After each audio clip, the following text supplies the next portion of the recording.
जय हिंद। आज इस वीडियो में हम लोग 10वीं कक्षा गणित के प्रश्नावली 2.1 के सभी प्रश्नों को हल करेंगे। इन सभी प्रश्नों का हल करने से पहले हम लोग इस चैप्टर के बारे में जानेंगे। तो देखिए, हमारा जो चैप्टर का नाम है वो बहुपद है। ठीक है, हमारा चैप्टर 2 है बहुपद। तो हम लोग सबसे पहले जानेंगे बहुपद होता क्या है। देखिए, बहुपद दो चीज़ों से मिलकर बना होता है। एक इसका जो पार्ट होता है, दो पार्ट से मिलकर बना होता है, वो होता है चर पार्ट और एक होता है अचर। देखिए, चर जो होता है उसमें ए से जेड तक कुछ भी हो सकता है। जैसे ए बी होता है, एम होता है, एन होता है, पी होता है, आर होता है। टी मतलब ए से जेड तक कोई भी जो इंग्लिश का अल्फ़ाबेट है, ये कोई भी आ सकता है। इसको हम लोग चर पार्ट इसका बोलते हैं बहुपद का। और देखिए, अचर जो होता है, जितनी भी संख्याएं होती है, जैसे 0 हो गया, 1 हो गया, 1/2 हो गया, √3 हो गया, इस तरह से जितनी भी संख्याएं होती है, ये अचर पार्ट होती है बहुपद का। यानी कि चर और अचर के मिलने से क्या होता है, बहुपद बनता है। अब हम लोग जानेंगे बहुपद होने का शर्त।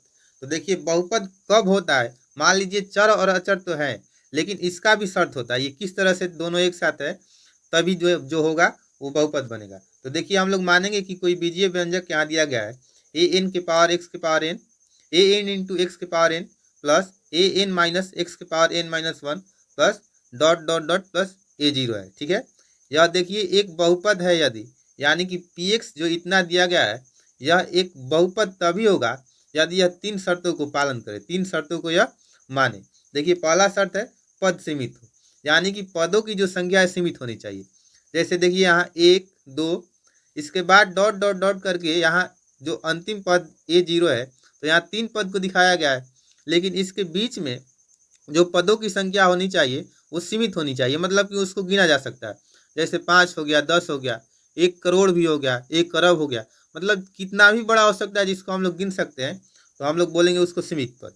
अब देखिए, जो गुणज होना चाहिए वो वास्तविक होना चाहिए। देखिए, इसको हम लोग उदाहरण से समझते हैं। जैसे देखिए, यहाँ एक एग्जाम्पल दिया गया है, इसमें जो चर का गुणज है, जैसे एक्स स्क्वायर है, इसका गुणज क्या है 2, ये क्या है, वास्तविक संख्या है। यहाँ एक्स है, इसका गुणज क्या है 3, ये भी क्या है, वास्तविक है। 2 भी वास्तविक है। ठीक है, तो ये जितना भी होना चाहिए गुणज, वो क्या होना चाहिए, वास्तविक होना चाहिए। दूसरा शर्त है। और देखिए, तीसरा जो शर्त है वो है चर की घात पूर्ण संख्या हो, यानी कि जो चर का घात है, जैसे यहाँ एक्स का घात क्या है 2 है, यहाँ एक्स का घात कुछ नहीं है तो क्या है 1 है, तो 2 भी क्या है, पूर्ण संख्या है, और 1 भी पूर्ण संख्या है। तो देखिए, जो हमारा उदाहरण नंबर 1 है, इसमें कितने पद हैं, एक 2x स्क्वायर है, एक 3x है, और एक 2 है। 3 पद है, यानी कि सीमित पद है। अब देखिए, दूसरा जो शर्त है वो क्या है, गुणज वास्तविक हो। तो 2 भी वास्तविक है, 3 भी वास्तविक है, और 2 भी वास्तविक है। ये भी दूसरा शर्त भी पालन कर लिया।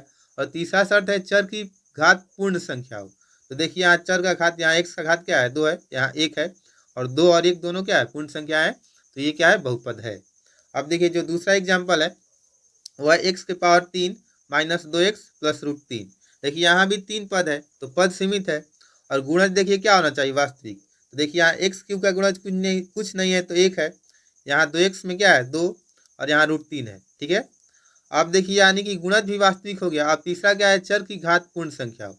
तो देखिए, यहाँ चर का घात क्या है, यहाँ 3 है, यहाँ कुछ नहीं है तो 1 है, यानी कि, और यहाँ एक्स, देखिए यहाँ भी एक्स हो सकता है, जैसे एक्स का पावर 0 हो सकता है। एक्स का पावर 0 होगा तो 1 ही होगा, और 1 को √3 से गुना करेंगे तो √3 ही होगा, यानी कि 3 1 0 ये सभी क्या है, पूर्ण संख्या है, तो ये भी क्या होगा, बहुपद होगा।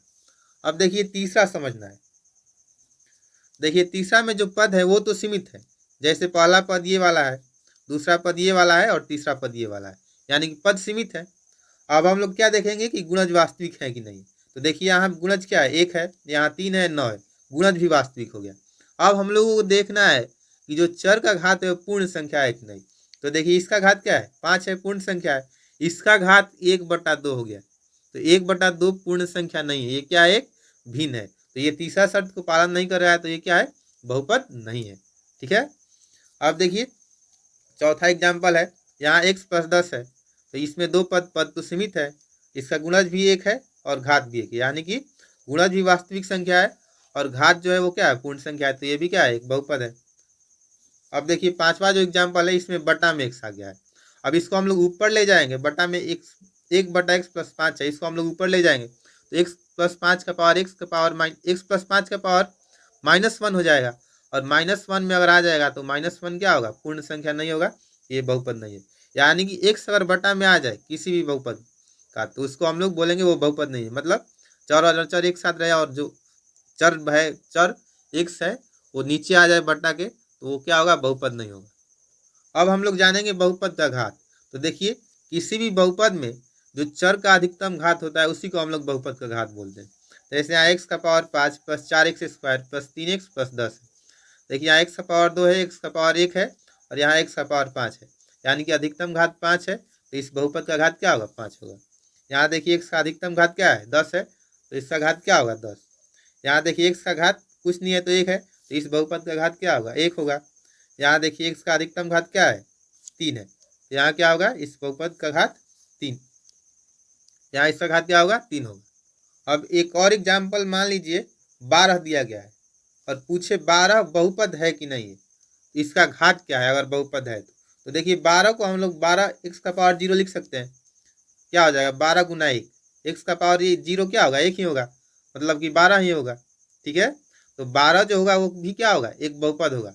और इसका घात पूछा जाए तो इसका घात क्या होगा, 0 होगा। देखिए इसमें x का पावर क्या है, 0 है। ठीक है, अब हम लोग समझेंगे बहुपद के प्रकार। तो देखिए बहुपद का जो पहला प्रकार होता है वो होता है रैखिक बहुपद, और रैखिक बहुपद का घात जो होता है वो होता है 1। ठीक है, अब देखिए इसका व्यापक रूप होता है ax प्लस b, जहाँ a 0 नहीं हो सकता है और a और b रियल नंबर मतलब कि वास्तविक संख्याएं होती है। ठीक है, a और b जो होगा वो क्या होना चाहिए, वास्तविक संख्या, जो दोनों क्या है, गुणज है, और गुणज को क्या होना चाहिए, वास्तविक संख्या होना चाहिए। ठीक है, और a 0 नहीं हो सकता है। ठीक है, अब देखिए इसका एग्जाम्पल जैसे हो जाएगा 5x प्लस 2, इसी तरह से हो जाएगा 10x भी हो जाएगा केवल। इसका एग्जाम्पल हो सकता है 12x प्लस, मान लीजिए यहाँ दिया गया है 5। ठीक है, तो ये सभी क्या है, रैखिक बहुपद है। अब देखिए दूसरा जो है वो है द्विघात बहुपद। तो देखिए द्विघात बहुपद का जो घात होता है वो क्या होता है, 2 होता है। इसका व्यापक रूप होता है ax square plus bx plus c।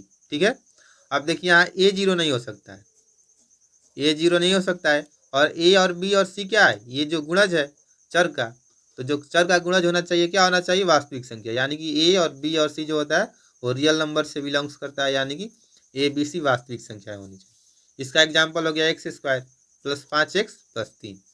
ये जरूरी नहीं है कि इस तरह से रहे, इसका अधिकतम घात 2 होना चाहिए। जैसे देखिए मान लीजिए दिया जाए 5x स्क्वायर प्लस 10। ठीक है, तो ये भी क्या है, एक द्विघात बहुपद है, क्योंकि इसका घात क्या है, 2 है, इसमें x का अधिकतम घात 2 है। अब देखिए तीसरा जो है वह है त्रिघात बहुपद। तो देखिए त्रिघात बहुपद का जो घात होता है 3 होता है। इसका व्यापक रूप होता है x cube plus b x square plus c x plus d, जहाँ a 0 नहीं हो सकता है, a b c और d ये चारों जो होनी चाहिए वास्तविक संख्या होना चाहिए।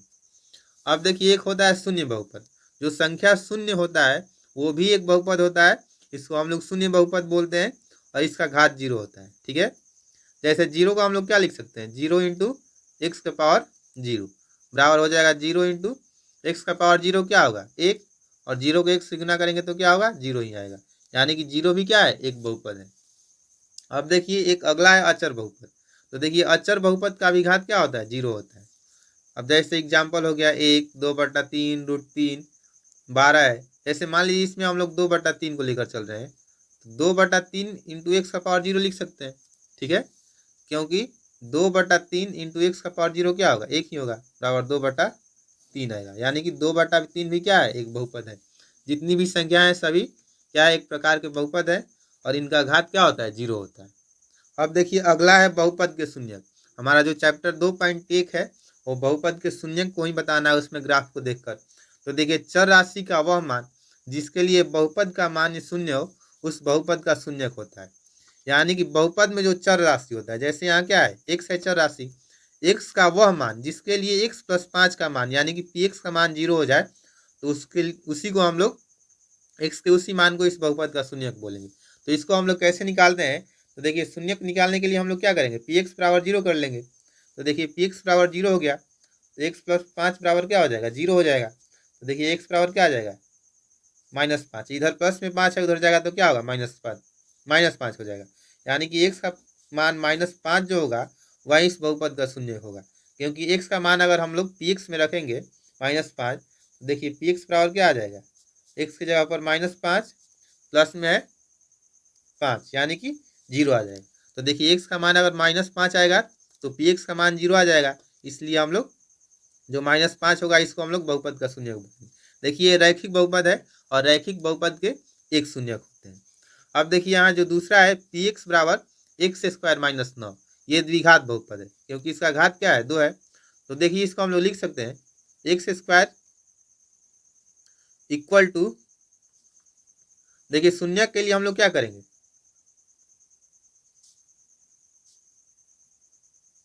शून्यक निकालने के लिए हम लोग px को 0 के बराबर कर देते हैं, px बराबर 0 हो जाएगा। तो देखिए px बराबर 0 हो जाएगा तो x² - 9 बराबर क्या हो जाएगा, 0। तो देखिए x² बराबर हो जाएगा, इधर माइनस में 9 उधर जाएगा तो प्लस में 9 हो जाएगा, x बराबर हो जाएगा प्लस माइनस √9 बराबर हो जाएगा प्लस माइनस √ देखिए 9 का वर्गमूल क्या होगा, 3, यानी कि +-3। तो देखिए x का मान 2 आ गया, एक आया है +3 और एक आया है -3। तो देखिए x का मान अगर हम लोग px में रखेंगे तो देखिए p3 रखेंगे तो क्या होगा, 3 का स्क्वायर -9 बराबर 3 3 के 9 -9, देखिए 0 आ जाएगा। यानी कि x का मान 3 रखे तो क्या आएगा, इसका मान 0 आ गया। और x का मान -3 भी रखेंगे तो -3 का स्क्वायर, x का स्क्वायर है -9, तो देखिए -3 का स्क्वायर भी क्या होगा, 9 -9 है बराबर 0। यानी कि इसके दो शून्यक आ गए, +3 और -3, दोनों का मान इसमें रखने पर क्या आ जा रहा है, px का मान 0 आ जा रहा है। अब देखिए आगे एक नोट है, यदि किसी बहुपद px का ग्राफ x अक्ष को n बार प्रतिच्छेद करता है तो बहुपद px के n शून्यक होंगे। मान लीजिए अगर कहीं पूछा जाए कि ग्राफ देखकर बताइए कि इस बहुपद के कितने शून्यक हैं, ठीक है, तो px का ग्राफ अगर दिया गया है तो हम लोग देखेंगे कि px का जो ग्राफ है वो x अक्ष को कितनी बार प्रतिच्छेद करता है, जितना बार प्रतिच्छेद करेगा उस बहुपद का उतना ही शून्यक होगा।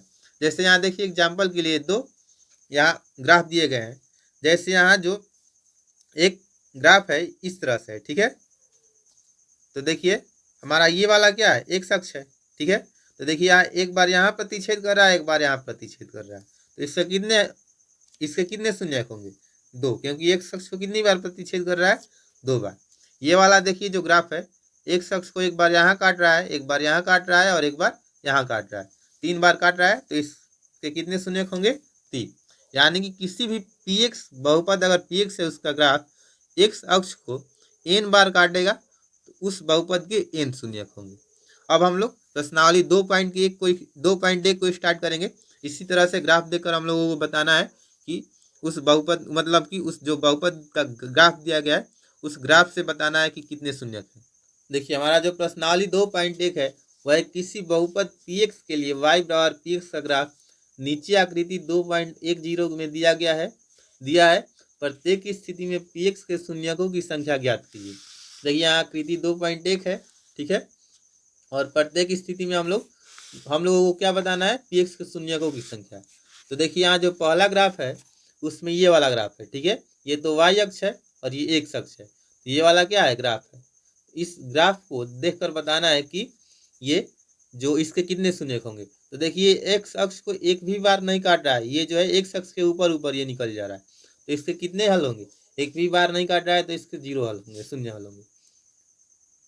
अब देखिए दूसरा देखिए यहाँ से यहाँ गया, यहाँ y अक्ष को काटा, यहाँ से इधर जाते हुए यहाँ x अक्ष को एक बार काटा है, तो इसके कितने हल होंगे, 1 हल होंगे।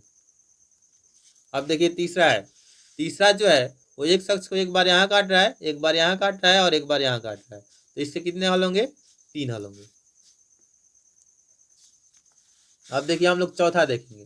देखिए जो चौथा ग्राफ है इसमें x अक्ष को यहाँ काट रहा है एक बार और एक बार यहाँ काट रहा है, यानी कि इसके 2 हल होंगे, क्योंकि ये क्या है, x अक्ष को 2 बार काट रहा है। अब देखिए जो पांचवा है वो पांचवा x अक्ष को एक बार यहाँ काट रहा है, एक बार यहाँ, एक बार यहाँ, एक बार यहाँ, यानी कि x अक्ष को ये 4 बार काट रहा है, तो इसके 4 हल होंगे, ठीक है। चौथा के कितने हल होंगे, 2, पांचवा के 4 हल होंगे। और अंतिम प्रश्न जो है देखिए x अक्ष को एक बार यहाँ काट रहा है, एक बार यहाँ इसको छू के निकल जा रहा है और एक बार यहाँ इसको छू के निकल जा रहा है।